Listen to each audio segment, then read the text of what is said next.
Hello mga kagala! So ngayon nga po pala ay nagawa po kami ng fake blood. Hindi nga namin na-achieve yung tamang kulay. Pero pwede na to. So ito nga po yung gagamitin kong costume. Ayan, sinimulan na nga po akong lagyan ng something else. So gumamit nga lang po kami dyan ng tissue at saka po glue. Tapos binutasan na po sa gitna at nilagay na po ang fake blood. So ang karakter ko nga po dito ay isang zombie. Poging zombie. Ayan, pinaliguan na nga ako ng fake blood. Hindi nga po kami aware, nakasali po kami sa Halloween party. A day before the event, tsaka lang po nalaman ni Mami nakasali po kami.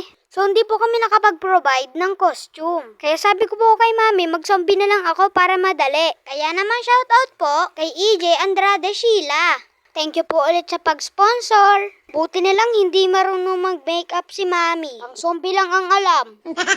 Ayan, pati nga po sa braso, nilagyan po ko ng something else. So yung ginamit po namin na fake blood, gawa lang po sa harina at food color. So para mas scary, meron po ako ditong taga sa ulo. Ayan o. Yung kapatid ko naman po, gusto niya may pakpak siya. Kaya ayan, ginawa ni Maming panabong. May tari pa yan ah. Sabi niya nga, isa daw siyang zombie manok. So pagkatapos nga po ng parade ay merong awarding. So napasama naman po ako sa top 10 with consolation prize. Yung kapatid ko naman po nakakuha ng special award. Dala ng tari yan.